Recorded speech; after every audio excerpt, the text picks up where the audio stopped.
Hey, I just did the remix of this track, and you know why. Because you didn't leave me anything else to remix. Okay, at 100,000 likes, I will leave this track for free download. Just kidding, it sucks. I made it just to have a laugh. No, jokes aside, I was looking for a track to remix for the intro of this video. I searched for Macarena, there's already been a remix. I searched for the E-series, there's already been a remix. Basically, you've already remixed all the tracks from the 80s onwards. Now we are left only with tracks for children, but most likely in the future these will also be remixed. We are living in a period that I will rename the plague of remixes. Let's go dancing in clubs. What are the most played and danced songs? Remixes of old songs? Let's look in the top 100. Let's look for the most listened songs. What are they? Remixes of old songs. If we take a look at social media and TikTok, we find these young producers wondering if this was the remix you didn't need. No, I didn't need the tarantella and techno version.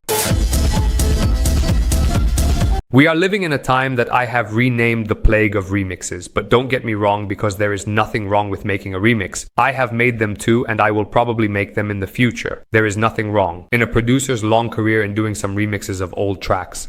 We can take a track that was maybe beautiful 30 years ago and give it new life, give it freshness, and present it to an audience that otherwise would have never known it. Why is this phenomenon so popular? Well, the answer is quite simple. You like to win easily. Those who play these remixes, those who produce these remixes, already know that the audience will appreciate these products because they are already known things and not new things. And proposing new material to an audience is much riskier than proposing material that already exists. These remixes, like covers, perhaps we have a singer who takes the guitar and makes an acoustic version of a famous track, uploads it to YouTube and gets a lot of views. The same applies to remixes.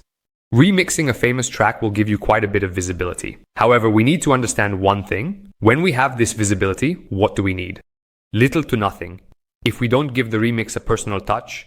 So my advice is, if we really want to do a remix of an old track, of a famous track, let's try to do it in our own style. In this way, those who find us thanks to this remix, since it will give us visibility, to people who otherwise would have never known us, it's good that they know us for the genre we produce, and not for the new tech house version of the lambada.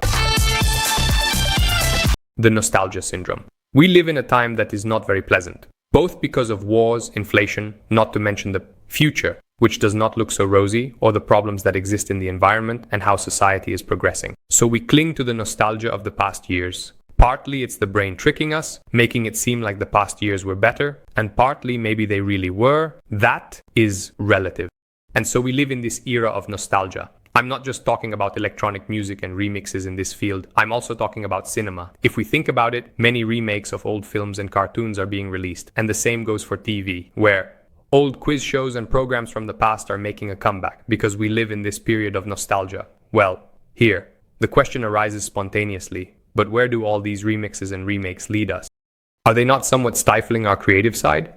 In the end, shouldn't art be this? Experimenting with new products, new sounds, new films.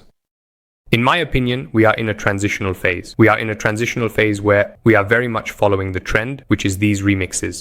And now, in my opinion, the path will go in two directions. One more likely and one a bit less likely. Once this plague of remixes has passed, in my opinion, the future of music will be music with fewer genres. It will be music increasingly mixed together. So you won't even be able to argue in the comments if that is tech house or modern tech house, because as hyperpop is doing now, it manages to embrace many different genres of music, and in my opinion, the future of dance music is this too.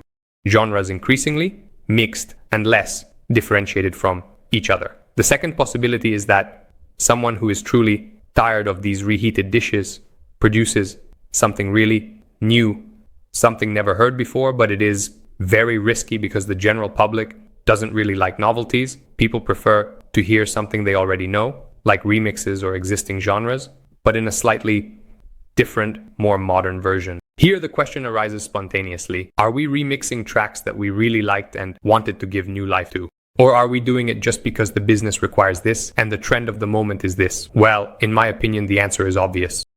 Another question is this. It's okay to feel nostalgia, it's okay to like what is familiar, but I believe that in the world of music and art, it is also important to discover and experiment with new things. Not that no one is discovering or experimenting with new things, but for the most part of mainstream music, alas, we are a bit stuck in a nostalgia loop.